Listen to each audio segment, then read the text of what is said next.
Gold trusted gold buyers తాకట్టులో ఉన్న బంగారాన్ని విడిపించి ఈ రోజు ఉన్న మార్కెట్ ధరకే కొనబడును. మరిన్ని వివరాలకు సంప్రదించండి 7771077720.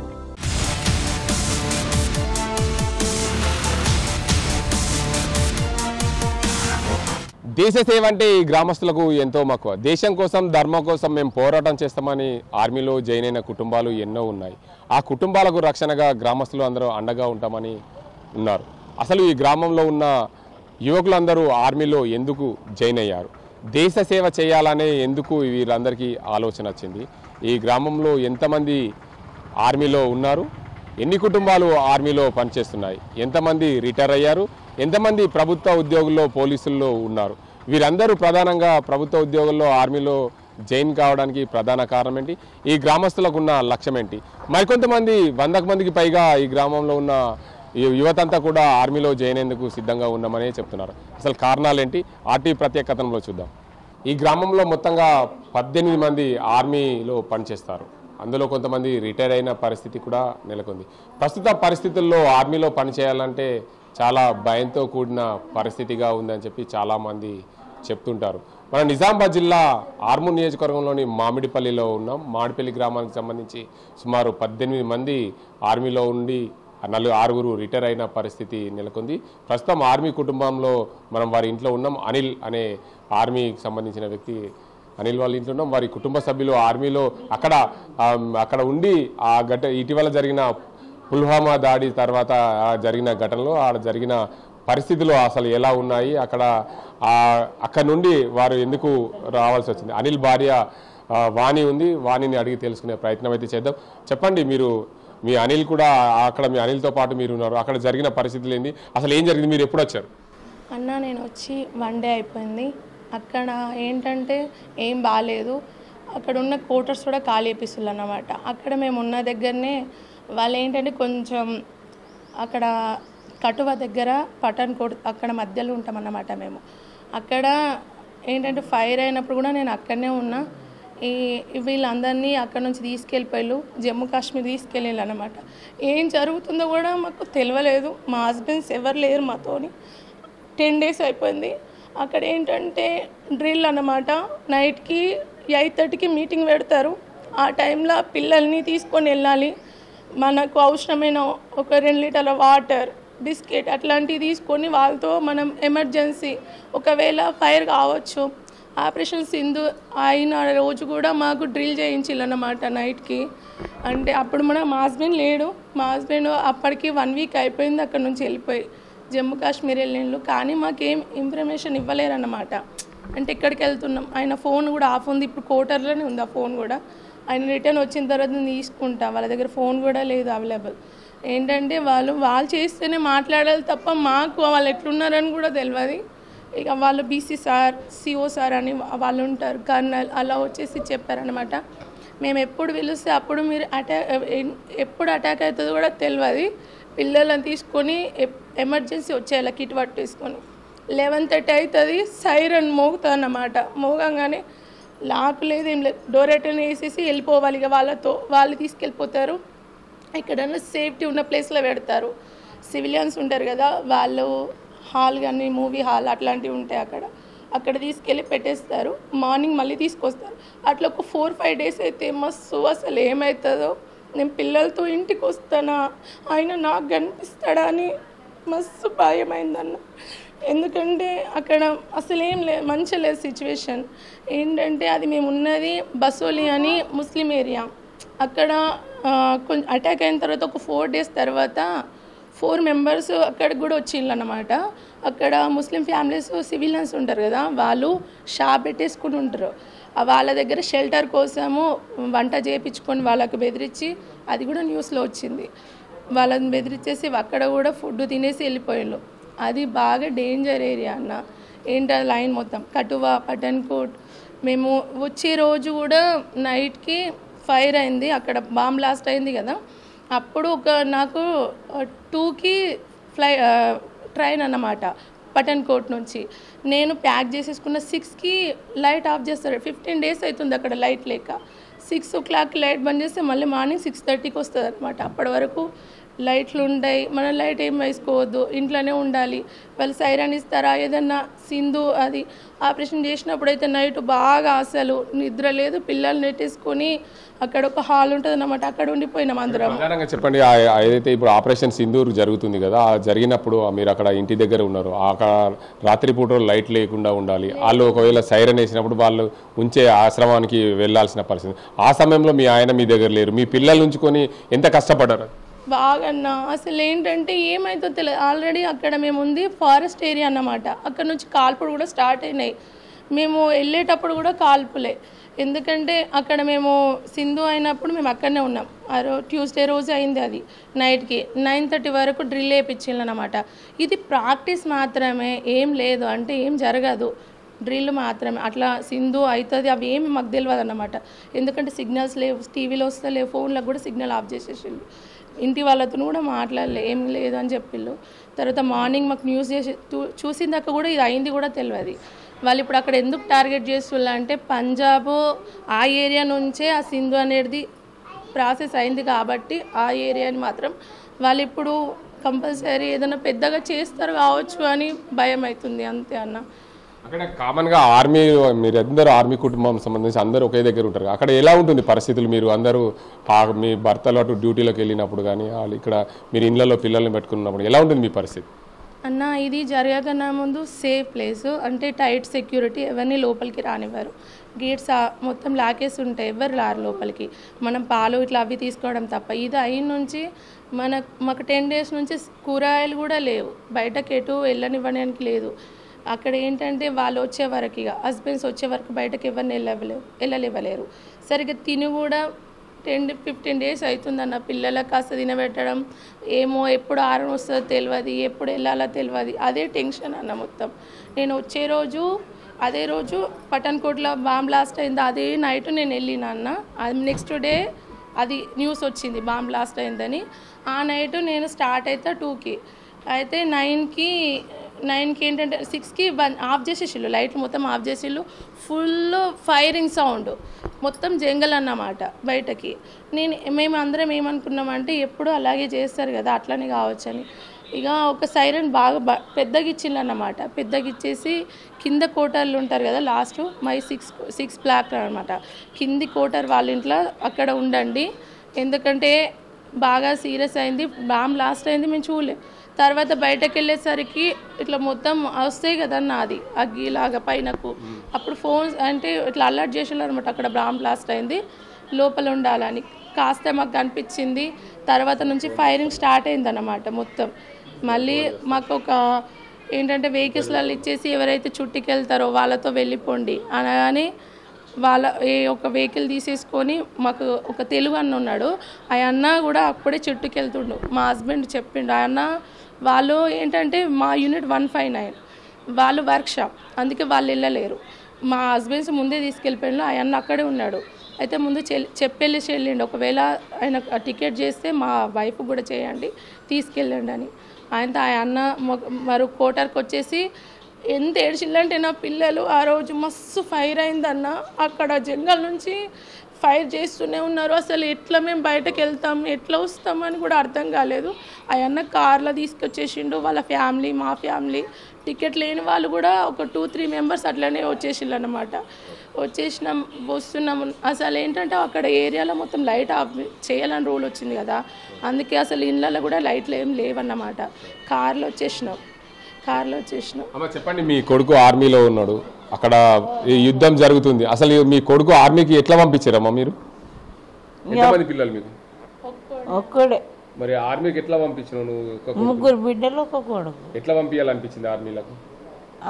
మా బాబు ఇష్టంతోనే పోయిండు, మేము అద్దన్న ఆయన ఇష్టంతోనే పోయిండు. ఇప్పుడు అంతా గొడవ జరుగుతుంది, మీ కొడుకు అక్కడే ఉన్నాడు, మీ కోడలు ఇక్కడికి వచ్చింది, మన్మలు ఇక్కడికి వచ్చారు, అసలు ఏమనిపిస్తుంది అక్కడ యుద్ధం జరుగుతున్న పరిస్థితి ఎలా అనిపిస్తుంది? ఇప్పుడు వీళ్ళు వచ్చింది కొంచెం పోపు అనిపిస్తుంది, ఇక ఆయన నా కొడుకు ఎట్లా అవుతుంది తెలియదు. అంటే మీ కొడుకు దేశం కోసం పోరాటం అయితే చేస్తున్నాడు, మీకు సంతోషం ఉందా? ఈ సంతోషం ఉన్నది, బాధ ఉంది, రెండు ఉన్నాయి.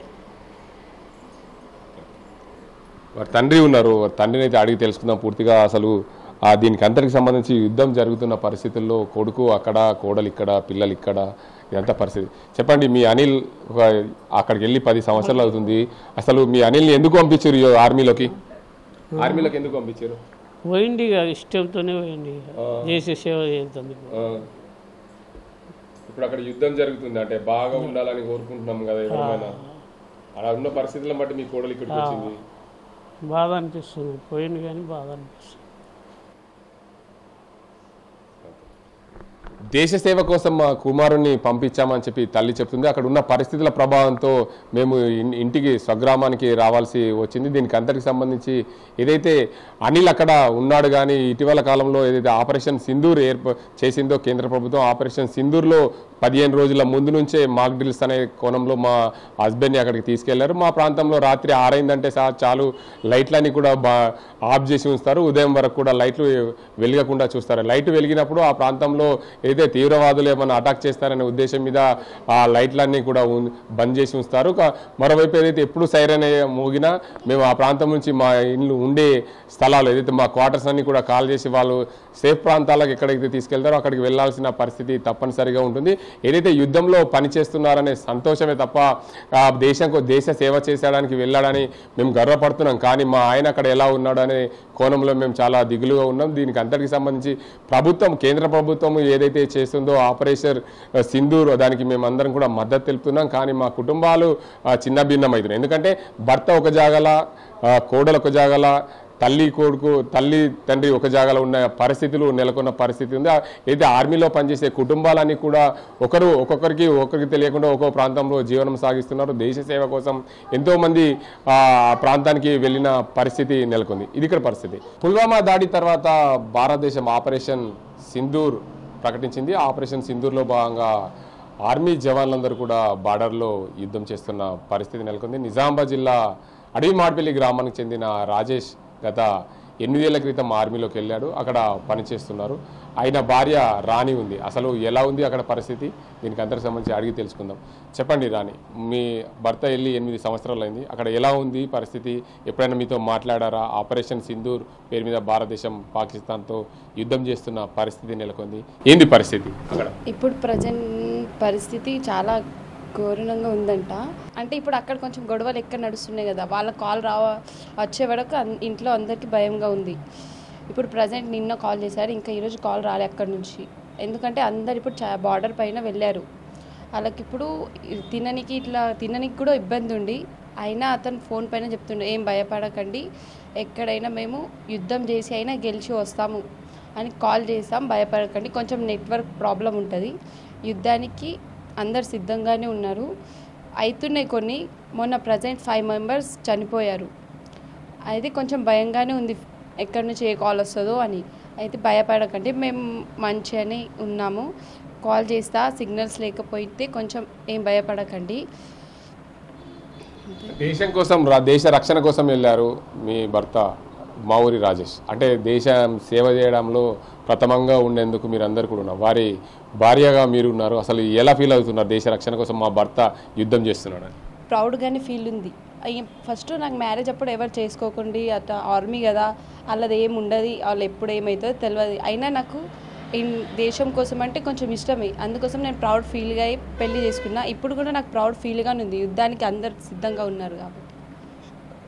రాజేష్ మీకు ఏమవుతాడు? బాబాయ్. ఎలా అక్కడ యుద్ధంలో ఉన్నాడు కదా, ఎప్పుడైనా మాట్లాడుతున్నారా? కాల్ చేసినప్పుడు మాట్లాడతా. మీ బాబాయ్ యుద్ధంలో పాల్గొంటున్నాడు, దేశం కోసం సేవ చేస్తున్నాడు, ఏమనిపిస్తుంది? నాకు ఆర్మీ అంటే చాలా ఇష్టం. మా బాబాయ్ వెళ్ళాడు కాబట్టి నేను గర్వంగా ఫీల్ అవుతాను. అవును, వెళ్ళాలనుకుంటున్నాను, దేశం కోసం సేవ చేయడానికి. అవును. వారి బంధువులు ఉన్నారు, చెప్పండి అమ్మా. ముఖ్యంగా రాజేష్ యుద్ధంలో పాల్గొంటున్నారు, దేశ సేవలో ప్రథమంగా ఉండాలని ఉన్నారు. మీ మరిది గారు అవుతారు అనుకుంటున్నాం. అసలు మీరు ఎలా ఫీల్ అవుతున్నారు? మొన్నటి వరకు మా బావగారు వెళ్ళారు, ఇప్పుడు మా మరిది. సో మా ఇంట్లో ఆర్మీ అంటే ఒక ప్రత్యేకమైన విలువ, దేశ రక్షణ కోసం వాళ్ళు పాటుపడుతున్నారు కాబట్టి మాకు కూడా ఆనందమే. కాకపోతే ఎప్పుడు ఏ యుద్ధంలో ఎలాంటి కాల్స్ వినాల్సి వస్తుందో అని భయం పడుతుంది. వాళ్ళు యుద్ధంలో సరిహద్దులో మేము పాల్గొనకపోయినా వాళ్ళు కూడా పాల్గొంటున్నారని చాలా గర్వంగా ఉంది. ఒకవేళ ఫ్యూచర్లో నా కొడుకును కూడా నేను ఆర్మీకి పంపిస్తాను. అంటే ఆర్మీ అంటే అంత ఇష్టమా మీకు? అవును, దేశ రక్షణ కోసం మేము కూడా వెళ్ళడానికి రెడీగానే ఉంటాం. మీరు కూడా వెళ్తాం అనుకుంటారా? మేము కూడా అవకాశం వస్తే మేము కూడా రాణి రుద్రమాదేవి లెక్క పాల్గొంటాం యుద్ధంలో. భారతదేశం అంటేనే రాణి రుద్రమ లాంటి ఆడపడుచులని పుట్టించిన భారతదేశం చాలా ఇప్పుడు యుద్ధానికి ఆపరేషన్ సింధూర్ కూడా ఇద్దరు మహిళా అధికారులే ఉండడం ప్రధాన గర్వంగా. దాంతోపాటు మీరు కూడా సిద్ధమవుతామంటారా? అవును, మహిళలు అంటే ఎందులోనూ తక్కువ కాదు. అవకాశం వస్తే ఇక్కడ గృహిణులనే కాదు ఎందులోనైనా సరే మేము కూడా యుద్ధానికి సిద్ధంగానే ఉంటాం. అవసరం వస్తే కూరగాయలు కోసే పీటతోటే వాళ్ళ పీకలు కూడా కోస్తాము. అంత ధైర్యం కూడా మాకు ఉంది. ఆడవాళ్ళని తక్కువ అంచనా వేయకూడదు. మేము కూడా యుద్ధాన్ని పాల్గొనడానికి బాగా సిద్ధమే ఉంటాం. మొత్తానికి చూసుకోవచ్చు ఆపరేషన్ ఆకర్ష్ ఏదైతే ఆపరేషన్ సింధూర్ భారతదేశం ఏదైతే ప్రవేశపెట్టిందో పాకిస్తాన్పై యుద్ధానికి సంబంధించి ఆ యుద్ధంలో పాల్గొనేందుకు మా ఊరి రాజేష్ అక్కడ 8 సంవత్సరాలైంది ఆర్మీలో జాయిన్ అయ్యి అక్కడ యుద్ధంలో పాల్గొన్నాడు. మేము కూడా యుద్ధంలో పాల్గొన్నందుకు మేము గర్వంగా ఫీల్ అవుతున్నాం. ఎందుకంటే భారతదేశ రక్షణ కోసం మా ఆయన పనిచేయడం మాకు చాలా గర్వంగా ఉంది. వాళ్ళ వదిన కూడా చెప్తుంది అవసరమైతే ఆ కూరగాయలు కోస్తే కత్తిపీటతో ఎదుటి వాళ్ళ పీకలు కోసేందుకు మేము సిద్ధంగా ఉన్నాం. పాకిస్తాన్ వాళ్ళ పీకలైనా కోసేందుకు మాకు అవకాశం వస్తే మేము అక్కడికి వెళ్ళేందుకు సిద్ధంగా ఉన్నాం. మా పిల్లల్ని కూడా ఆర్మీలో జాయిన్ చేస్తాను. రానున్న రోజుల్లో భారతదేశానికి సేవలు అందించే దిశగా మా కుటుంబం ఎప్పటికీ ముందుంటుంది. గతంలో మా బావ ఆర్మీలో వెళ్ళారు.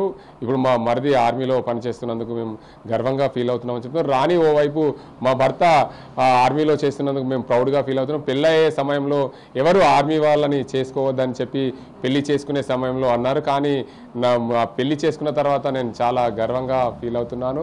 నా భర్త దేశ సేవ చేసేందుకు ఆ అవకాశం వచ్చింది. సేవ చేస్తున్నందుకు నేను గర్వంగా ఉన్నాను. భారతదేశ రక్షణ కోసం మరింత ఎన్ని రోజులైనా పోరాటం చేసేందుకు మేము వెనుకాడం. కానీ అక్కడ నుండి ఫోన్ వచ్చే వరకు కూడా కొంచెం మా అందులో గుబులుగానే ఉంటుంది. ఎందుకంటే అక్కడ దేశ రక్షణ కోసం చేస్తున్న పరిస్థితులు అక్కడ కాల్పులు జరుగుతున్న వేళ ఆ ప్రాంతంలో ఎదుటి వాళ్ళు ఎలా ఉంటారు, మన భారతదేశ రక్షణ కోసం అయితే పోరాటం చేస్తున్న క్రమంలో అక్కడ నుండి ఫోన్ వచ్చే వరకు కూడా మేము వెయిట్ చేయాల్సిన అవసరం ఉంటుంది. కాబట్టి ఏదేమైనప్పటికీ దేశ రక్షణ కోసం పాల్గొన్న మా భర్త మా ఊరి రాజేష్కు మేము ఎందుకంటే ప్రౌడ్గా ఆయన దేశ సేవలు చేస్తున్నందుకు ప్రౌడ్గా ఫీల్ అవుతున్నామని చెప్పి కుటుంబ సభ్యులైతే చెప్తున్న పరిస్థితి. దేశ సేవ కోసం చేయాలంటే చాలామంది వెనుకడుగు వేస్తారు. కానీ ఈ గ్రామంలో ఎక్కువ మంది ఆర్మీలో ఉన్న పరిస్థితి నెలకొంది. మనం నిజామాబాద్ జిల్లాలోని అడవిమాడిపల్లి గ్రామంలో ఉన్నాం. ఒకే ఇంట్లో ఇద్దరు ఆర్మీలకు వెళ్ళిన పరిస్థితి నెలకొంది. అయితే ఒకళ్ళు ఆర్మీలోకి వెళ్ళి రిటైర్డ్ అయిన తర్వాత పోలీసు ఉద్యోగం చేస్తూ మరోవైపు పోలీసు ఉద్యోగానికి కూడా రిజైన్ చేసి హెల్త్ డిపార్ట్మెంట్లో చేస్తున్న ఉద్యోగం రావడంతో హెల్త్ డిపార్ట్మెంట్లో పనిచేస్తున్నారని చెప్తున్నారు. మరొకరు తమ్ముడు ఆర్మీలో యుద్ధం చేస్తూ ఏదైతే ఆపరేషన్ సింధూర్లో భాగంగా ఆ యుద్ధంలో పాల్గొంటున్నాడు. మాకు గర్వంగా ఉందన్నారు. వారి అన్న ఉన్నారు. ఒకే ఇంట్లో ఇద్దరు ఆర్మీలో ఉండడం, నేను ఇంటి దగ్గర ఉండి మిగతా పనులు చేసుకుంటూ ఉండడం అని చెప్పండి. ముఖ్యంగా మీరు మీ ఇంట్లో ఇద్దరు ఆర్మీలో ఉండడం, మీ పెద్దన్నయ్య ఆర్మీ నుంచి వచ్చిన తర్వాత వివిధ ఉద్యోగాలు చేస్తున్నారని చెప్తున్నారు. అసలు ఏం జరిగింది? మీ ఇంట్లో కుటుంబంలో ఇద్దరిని ఆర్మీలోకి పంపడానికి ప్రధాన కారణం ఏంటి? నా పేరు మావురి రత్నాకర్. మా అన్నయ్య వచ్చేసి ఆర్మీకి 17 ఇయర్స్ సర్వీస్ చేయడం జరిగింది. దేశ రక్షణ కోసం అహర్నిశలు పాటుపడాలనే ఒక సంకల్పంతో డిగ్రీ కాగానే ఆర్మీలో జాయిన్ కావడం జరిగింది. తదనంతరం 17 సంవత్సరాలు నిర్వీర్యంగా దేశ సేవకై పలు చోట్ల చేయడం జరిగింది. దాని తర్వాత జనవరి 2021లో రిటైర్మెంట్ తీసుకున్న తర్వాత మళ్ళీ ఇక్కడ కానిస్టేబుల్ జాబ్ రావడం జరిగింది. ఎస్ఐకి ప్రయత్నం చేస్తే 1 మార్క్ తోటి పోయి కానిస్టేబుల్ వచ్చింది. దాని తర్వాత ట్రైనింగ్ కంప్లీట్ చేసుకున్న తర్వాత మొన్న ఒక 1 ఇయర్ బ్యాక్ మళ్ళీ హెల్త్ డిపార్ట్మెంట్లో జాబ్ వచ్చింది. ప్రస్తుతం ఇక్కడ వర్ణిలో హెల్త్ డిపార్ట్మెంట్లో చేస్తుండు. అలాగే మా కజిన్ బ్రదర్ అయినటువంటి మావురి రాజేష్ కూడా ఆర్మీలో గత 8 సంవత్సరాలుగా చేయడం అన్నని ఇన్స్పిరేషన్గా తీసుకొని మొత్తంగా మా ఊర్లో 18 మంది ఆర్మీలో దేశ సేవకు నిర్విరామంగా చేస్తున్నారు. అది మాకెంతో ముఖ్యంగా చెప్పండి. మీ గ్రామంలో 18 మందే కాకుండా మీ ఇంట్లో ప్రధానంగా మీ ఇంట్లో అన్నయ్య, మీ బాబాయ్ కొడుకు, తమ్ముడు ఇద్దరు కూడా ఆర్మీలో చేయడం అంటే ఇద్దరు అన్నదమ్ములు మీ ఇంట్లో ఆర్మీలో చేయడం వల్ల మీరు ఎలా ఫీల్ అవుతున్నారు? చాలా గర్వంగా ఫీల్ అవుతున్నది. అందులోనూ ముఖ్యంగా దేశ సేవ కోసమై ఒకే ఇంట్లో నుంచి ఇద్దరు, మా అన్నయ్య కానీ మా చిన్ననకుడు మా తమ్ముడు కానీ దేశ సేవకై చేయడం అనేది మేము ఎంతో గర్వంగా ఫీల్ అవుతున్నాము. అలాగే మా పెద్దన్నయ్య కూడా ఇక్కడ పోలీస్ డిపార్ట్మెంట్లోనే పనిచేస్తున్నాడు ప్రస్తుతం జక్రన్పల్లిలో. మా ఊరు నుంచి మొత్తంగా డిపార్ట్మెంట్లో పోలీసు కానీ ఆర్మీలో కానీ చాలా మొత్తంలో ఉండడం ఇది మా విలేజ్కే చాలా గర్వకారణంగా మేము చాలా గర్విస్తున్నాము. ప్రధానంగా చూసుకోవచ్చు ఈ గ్రామానికి సంబంధించిన సర్పంచ్, తాజా మాజీ సర్పంచ్ సంతోష్ ఉన్నారు. అయితే ఈ గ్రామానికి ఎంతమంది గ్రామంలో ప్రభుత్వ ఉద్యోగాలు ఉంటారు, ముఖ్యంగా ఆర్మీలో ఎంతమంది పనిచేస్తున్నారు, లేదా పోలీస్ డిపార్ట్మెంట్లో ఎంతమంది ఉన్నారు? ప్రధానంగా ఆర్మీ అంటేనే ఈ గ్రామం ప్రియారిటీ ఇస్తుంది. ఆర్మీలు అంటే దేశ సేవ అనే ప్రధాన. సంతోష్ ఉంటారు. సరే, ముందుగా మీకు హ్యాపీ బర్త్డే. ప్రధానంగా చూసుకోవచ్చు మీ గ్రామంలో చాలామంది ఆర్మీలో ఉన్నట్లు తెలుస్తుంది. అసలు ఏంది అసలు ఆర్మీకి మీరు మీ గ్రామం నుంచి వెళ్ళడానికి ప్రధాన కారణం ఏంటి? ముఖ్యంగా మా గ్రామం ఏంటంటే దేశం కోసం, ధర్మం కోసం ఆర్ఎస్ఎస్ ప్రధానంగా ఉంటుంది. మేము హిందుత్వ పట్ల మా గత 30-40 సంవత్సరాల నుంచి కూడా మామిడిపల్లి గ్రామంలో దేశభక్తి ఉన్నటువంటి గ్రామం. అదే మా దగ్గర ఏంటంటే అసలు కనీసం పోలీసు ఉద్యోగానికి ఇక్కడ పోదామనుకుని భయపడేటోళ్ళు ఉన్న సందర్భంలో దేశం కోసం మేము ఆర్మీలో పనిచేస్తామని చెప్పేసి మా దగ్గర నుంచి కొందరు మా యువకులందరూ కూడా ముందడుగు వేసి పోవడం జరిగింది. కఠిన పరిస్థితులలో కూడా వాళ్ళు అక్కడ పోయి దేశ సేవ చేయడం జరిగింది. వాళ్ళను ఆదర్శంగా తీసుకొని ఇప్పుడు ఉన్నటువంటి పరిస్థితులలో కూడా మా గ్రామంలో ఉన్న ప్రతి ఒక్క యువకుడు కూడా మేము సైతం బార్డర్లో పోయి మేము దేశ సేవ చేస్తాం అనేటువంటి ఉద్దేశంతో పనిచేస్తున్నారు. ఇవాళ ప్రతి ఒక్కరు కూడా మా వాళ్ళు ఎవరైతే వీళ్ళు చేస్తున్నారో వీళ్ళని ఇన్స్పిరేషన్ తీసుకొని, ముఖ్యంగా ఇప్పుడు మోడీ గారు వచ్చిన తర్వాత ఏదైతే ఇప్పుడు ఇవన్నీ జరుగుతున్నాయో ఈ అల్లరి మోకలు కానీ ఇక్కడ మన స్థానికంగా జరుగుతున్నటువంటి మన హిందుత్వం మీద దాడుల విషయంలో కానీ ఆ హిందుత్వం రంగరించినటువంటి మా గ్రామం అందరూ కూడా అవసరమైతే రాబోయే రోజులలో మేము కూడా ఇంటికొక్కలం మేము పోయి సైన్యంలో చేరుతామనేటువంటి దాంట్లో ట్రైనింగ్ చేస్తున్నారు. మా దగ్గర నుంచి 100-150 మంది పిల్లలు కూడా ఎప్పుడు నోటిఫికేషన్ వడ్డా పోవడానికి సిద్ధంగా ఉన్నారు. అయితే ప్రధానంగా చూసుకోవచ్చు మీ గ్రామం నుంచి సుమారు 18 మంది ఆర్మీలో వెళ్ళారు. మిగతా పోలీస్ డిపార్ట్మెంట్లో కూడా చాలా మంది ఉద్యోగాలు చేస్తారు. వాళ్ళందరూ అంటే కారణం చాలా మా దగ్గర అందరూ కూడా వెల్ ఎడ్యుకేటెడ్ పర్సన్స్ ఉన్నారు. వేస్ట్ సమయాన్ని వేస్ట్ చేయకుండా అందరూ కూడా ఒక మంచి ఫ్యామిలీ నుండి వెళ్ళి కొందరు పోలీసు ఉద్యోగాలు మా దగ్గర దగ్గర 50-60 మంది గవర్నమెంట్ ఎంప్లాయీస్ ఉంటారు, వివిధ శాఖలలో ఉంటారు. పోలీస్ అయితే మా దగ్గర అందరూ కూడా మా ఫ్యామిలీ కూడా అందరం కూడా ఇప్పుడు పోలీస్ ఫ్యామిలీ. ప్రతి ఇంట్లో నుంచి ఆల్మోస్ట్ ఆల్ మా దగ్గర 15 మంది సివిల్ పోలీసులు ఉన్నారు, హోంగార్డ్స్ ఉన్నారు. అదేవిధంగా వివిధ శాఖలు, ఆరోగ్య శాఖలో కానీ వివిధ శాఖలలో పనిచేస్తున్నారు. వెరీ ఇంట్రెస్టెడ్ ఏంటంటే మా గ్రామం అంతా కూడా ఒక తాటి మీద ఉంటాం. మేము దేశం కోసం, ధర్మం కోసం ఎప్పుడంటే అప్పుడు బయటకు వెళ్ళడానికి మా యువత ప్రాధాన్యత ఇస్తారు. దీనికి మేము ఏంటంటే గర్వంగా ఫీల్ అవుతున్నాం. ఎందుకంటే ఇక్కడ నిజామాబాద్ జిల్లాలోనే ప్రప్రథమంగా మా దగ్గర 14 మంది ఆర్మీలో పోయి ఇప్పటికీ 6 రిటైర్మెంట్ అయినరు. 6 రిటైర్మెంట్ అయిపోయినరు. మళ్ళీ ఇంకో 8 మంది ఇప్పుడు స్టిల్ సర్వీస్లో ఉన్నారు, యుద్ధ భూమిలో ఉన్నారు. అవసరమైతే ఈ 6 కూడా ఇప్పుడు రికాల్ చేస్తే మేము పోయి యుద్ధం చేస్తామనేటువంటి దానికోసం వీళ్ళు కూడా వెయిట్ చేస్తున్నారు. మేము కూడా ఒకటి ఏం చెప్తున్నామంటే ఖచ్చితంగా పాకిస్తాన్ ఏదైతే కవింపు చర్యలు చేస్తున్నదో దీంట్లో మేము సైతమని మా గ్రామం నుంచి ప్రతి యువత కూడా కదిలేటట్టుగా మేము ఒకవేళ కాల్ఫర్ చేసి సైన్యమే సరిపోకపోతే సివిలియన్స్ కూడా ఇంటికొక్కలను కూడా మేము యుద్ధం కోసం పంపిస్తామని చెప్తున్నాం. ఏదైతే పాకిస్తాన్కు ఇప్పటివరకు మనం వాళ్ళ మీద ప్రజల మీద ఎటువంటి దాడులు చేయలేదు.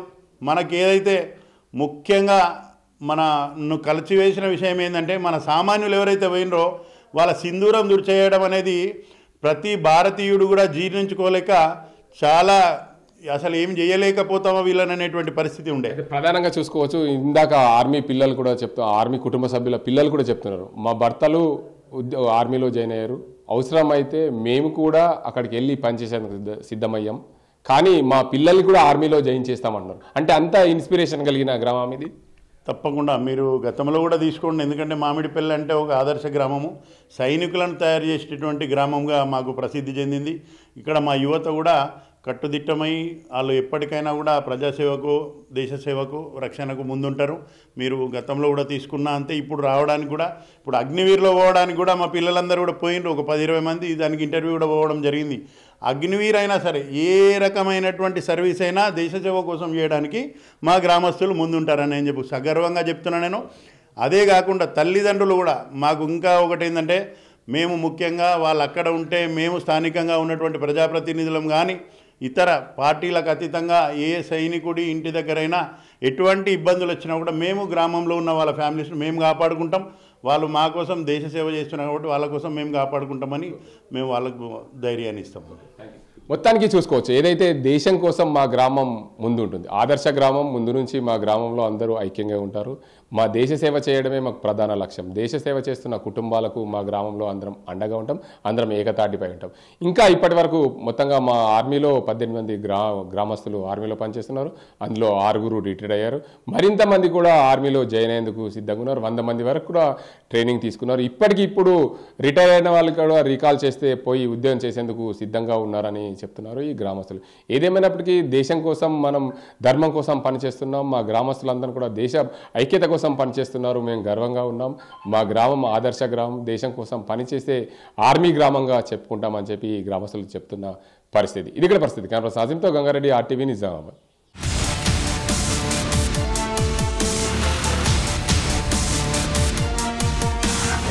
మరిన్ని వీడియోస్ కోసం ఛానల్ ని సబ్స్క్రైబ్ చేయండి. లేటెస్ట్ అప్డేట్స్ కోసం వాట్సాప్ ఛానల్ ని ఫాలో అవ్వండి. ఆ లింక్ డిస్క్రిప్షన్ లో ఉంది.